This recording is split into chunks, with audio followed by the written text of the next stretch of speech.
السلام عليكم ورحمة الله وبركاته. أهلا وسهلا فيكم من جديد في قناتي. فيديو اليوم إن شاء الله راح يكون وصفة جديدة ولذيذة وكمان سهلة.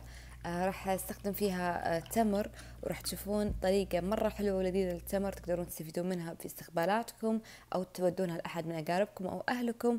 كمان اشتغلت معاكم على طريقة التقديم عشان يكون شيء يواجه طعم وشكل. وبس الحين إن شاء الله بنبدأ الفيديو. بس قبل ما نبدأ الفيديو لا تنسون كالعادة اللي ما اشترك في القناة يشترك، ولو لسه ما فعلتوا زر التنبيهات فعلوه، ولو عجبكم الفيديو وعجبتكم الوصفة لا تنسون تسووا لايك، وكمان تعلقون على تحت الفيديو عشان أسوي فيديوهات أكثر. بس يلا نبدأ مع بعض.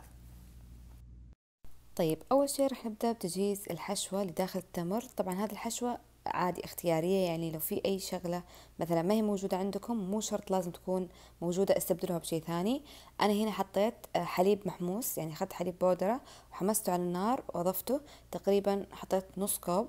طبعا الكمية برضو يعني تختلف من على كمية، على حسب كمية التمر اللي انتوا راح تستخدمونها. بعد كذا أضفت اللي هو بسكوت، طبعا حطيت بسكوت لوتس. طحنته في الطحانة، واستخدمت بسكوت شاهي اللي هو بسكوت عادي حق اولكر. تقدرون تستخدمون مثلا دايجستيف، تقدرون تستخدمون كوفي جوي لو تحبون مثلا نكهة القهوة. اي بسكوت عندكم تحبون تضيفونه اطحنوه وحطوه مع الخليط. وبعد كذا طبعا راح تحطون الاشياء السائلة، او لا لحظة، اول شيء راح تحط اللي هي المكسرات.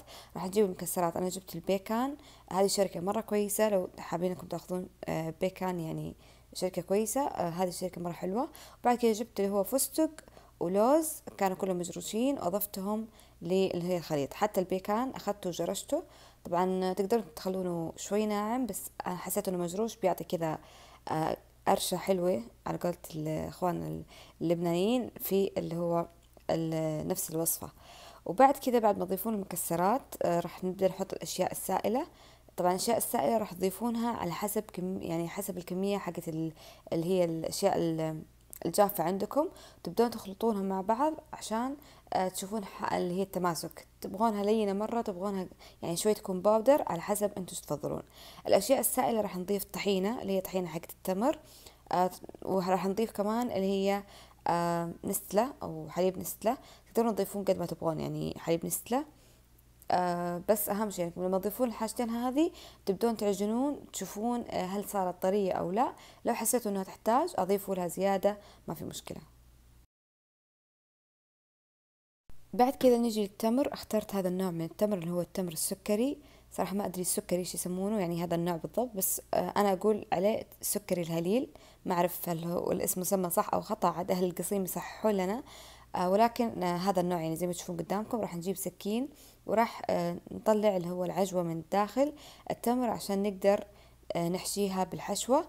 طبعا تفرغون كل التمر اللي عندكم أو اللي انتم تبغون تستخدمونه عشان يسهل عليكم طريقة الحشو. وبس بعد ما فرغنا التمر نبدأ بكل سهولة نجيب الحشو اللي سويناه قبل شوي والحشوة، ونبدأ نحشي التمر. تقدرون الحشوة زي ما قلت لكم تحطون فيها اللي انتم حابين، تقدرون تضيفون أشياء أو تكنسلون أشياء لو ما هي عندكم. أهم شيء انتم تجربوا الحشوة تحسونها لذيذة، أو ممكن تحتاج إضافات. يعني بالنسبة للحشوة اللي أنا سويتها مرة كانت لذيذة ومرة كانت حلوة. وهذا شكل التمر بعد ما خلصناه. تقدرون طبعا تصفونه في صينية، أو أنكم تسوون طريقة التقديم اللي بسويها معاكم الحين. راح نجيب أول شيء اللي هي هذه قاعدة الكيك أو قاعدة الأشياء حقة الحلا وكذا، تلاقونها في محلات الخردوات والأشياء ب5 وهذه الأشياء. بعد كذا راح أجيب اللي هي هذا الفلين الأخضر حق الورد. طبعا هنا مغلف بسلوفان، بس أنا برضو راح أغلفه احتياطا بقصدير، لأنه راح أحط عليه الأكل، والتمر اللي بحطه عليه راح ينأكل على طول من بعد يعني ما أحطه فيه. فعشان كذا الأفضل إني أحط عليه القصدير. وبعد كذا راح اخذ التمر، راح اجيب هذه الاعواد تلاقونها برضو في محلات الخردوات والاشياء هذه. تجيك اعواد مزينه، او تقدرون تستخدمون عادي اسوأ اعواد الاسنان الخشبيه اللي متوفر عندكم تقدرون تستخدمونه. راح نبدا ناخذ التمر حبه حبه، وراح نضيف العود بحيث ان نثبت التمر بالعود في داخل او هذه الشيء الأخضر حق الورد. تقدرون كمان تستخدمون اللي هي الفلين، لو عندكم فلين دائري أو مربع على حسب اللي متوفر عندكم. وهذا الشكل النهائي. بعد كذا زينته بشوية ورد محمدي، وضفت عليه برضو مكسرات. واخر شيء راح اضيف عليه اللي هي خلطة من اللي هو الطحينة ونستلة. المفروض لكم تكون خفيفة، يعني الأفضل إن تكون الخلطة شوي أخف، بس أنا طلعت معي ثقيلة لأن نستلة كان أكثر. بس عادي ما في مشكلة، يعني تقدرون أنتوا تحطون على حسب اللي تحبون نستلة أكثر أو تحبون الطحينة أكثر، اللي تحبونه وتفضلونه حطوه. وبس بعد كذا تقدرون تغلفون الصينية هذه بسلوفان، تاخذونها معاكم عند أحد من أصحابكم أو أحد من أقاربكم حبايبكم، اللي يناسبكم واللي تحبونه.